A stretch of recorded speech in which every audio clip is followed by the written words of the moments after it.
नमस्ते। आज का हमारा टॉपिक है डी ब्रॉगली हाइपोथेसिस, मतलब डी ब्रॉगली परिकल्पना। तो देखिए, हम लोगों को जैसे पता है कि जो हमारा प्रकाश होता है वो द्वि प्रकृति का होता है, दोहरी प्रकृति का होता है। मतलब नेचर फ्लाइट जो होता है हमारा प्रकाश की प्रकृति, वो दो तरीके की होती है। वेव नेचर मतलब तरंग प्रकृति, दूसरा होता है पार्टिकल नेचर मतलब कण प्रकृति। तो देखिए, तरंग प्रकृति हमारी कब होती है? इंटरफेरेंस, डिफ्रैक्शन वगैरह में। आप लोगों ने ऑप्टिक्स जो पढ़ी थी आप लोगों ने उस प्रकाश की, उसमें आप लोगों ने ये वाले टॉपिक्स पढ़े होंगे सारे के सारे। और दूसरा होता है हमारा पार्टिकल नेचर ऑफ लाइट, मतलब कण प्रकृति जो होती है प्रकाश की, वो उसके लिए हम लोग पढ़ते हैं photo electric effect, Compton effect. ये सब जो भी इफेक्ट्स है वो सारे क्वांटम मैकेनिक्स जो हम लोग एक्सप्लेन करते हैं। और इसके लिए लाइट जो होती है वो कण प्रकृति की होती है। तो देखिए, इसलिए डी ब्रॉगली ने कहा कि जो विकिरण होता है हमारा, रेडिएशंस, उनको समझाने के लिए तरंग की दोनों प्रकृति का उनको पढ़ना जरूरी है। मतलब रेडिएशंस को फुली अंडरस्टैंड करने के लिए हम लोगों को लाइट के जो दोनों नेचर है, वेव नेचर और पार्टिकल नेचर, दोनों को पढ़ना बहुत ही ज़रूरी है।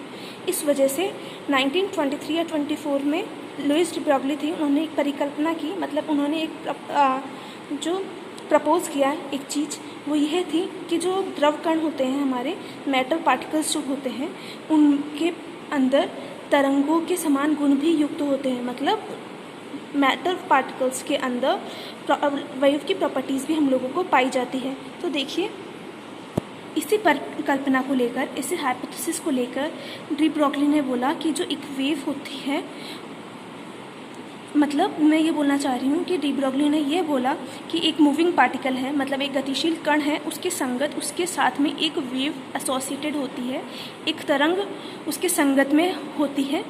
और उस तरंग को कि हम लोग तरंगधैर्य इस तरीके से निकाल सकते हैं। देखिए, यदि हम लोगों के पास जो कण है उसका संवेग यदि हमारा p है, तो उसकी तरंगधैर्य जो होगी लैम्डा, वो हो जाएगी h/p के बराबर।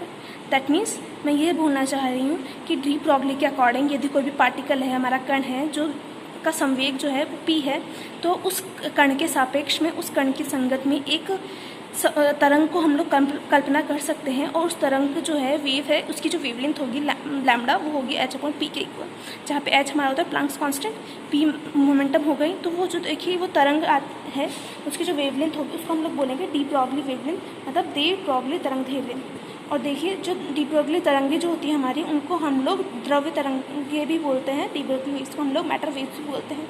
अब हम लोग ये जो तरंगदैर्घ्य है लैम्डा, उसको कैलकुलेट करेंगे रिलेटिविस्टिक और नॉन रिलेटिविस्टिक पार्टिकल्स के लिए। तो सापेक्षित और असापेक्षित कणों के लिए हम लोग ये डी ब्रॉगली वेवलेंथ है, उसकी कैलकुलेट करेंगे। सबसे पहले हम लोग देखते हैं रिलेटिविस्टिक पार्टिकल्स के लिए, मतलब सापेक्षित कणों के लिए।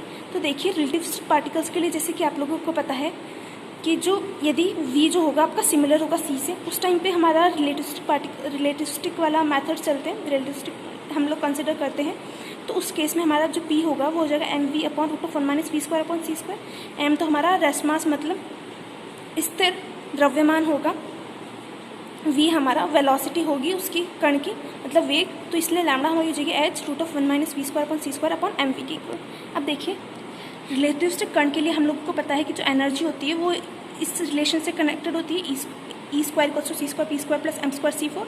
तो E जो हो जाएगा हमारा √(c²p² + m²c4।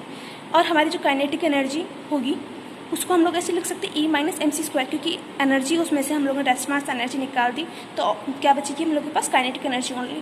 तो इसलिए k जो होगा E - mc² होगा। तो इससे देखिए, E की वैल्यू k + mc² हम लोग यहाँ पर डाल सकते हैं। उसको सिंप्लीफाई करेंगे इस फॉर्म में कि जो p है हमारे पास वो निकल जाए। तो p हमारा आ जाएगा 1/c√k² + 2mc²।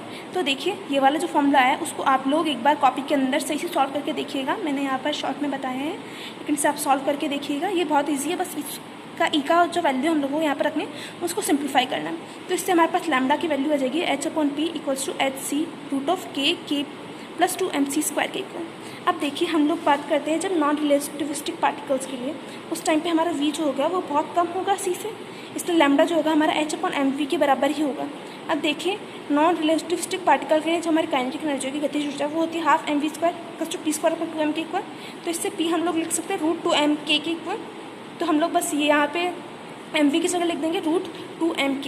तो इससे लैम्डा जो आ जाएगा वो आ जाएगा h/√2mk के इक्वल। तो देखिए, यदि हमारी जो काइनेटिक एनर्जी है वो एक्सेलरेटेड चार्ज पार्टिकल्स जो है वो विभव की वजह से काइनेटिक एनर्जी आ रही है, मतलब विभव लगाया हम लोगों ने, उससे चार्ज पार्टिकल एक्सीलरेट हो, इसकी वजह से हमारी काइनेटिक एनर्जी है। तो के क्या होगा हमारा, क्यू वी के इक्वल होगा। तो देखिए उस केस के अंदर हमारे यहाँ पे के की जगह पे क्यू वी रख देंगे, तो हमारा फॉर्मूला क्या बन जाएगा, lambda equals to H upon root 2 M Q V. तो इससे यदि हम लोग इलेक्ट्रॉन्स की बात करें तो इलेक्ट्रॉन के लिए एम हम लोग को पता है, क्यू क्या हो जाएगा ई, और एच हम लोग को पता होगी, तो इसलिए हम लोग फॉर्मूला निकाल सकते हैं। तो हो जाएगा 12.27 angstrom upon root of V के इक्वल।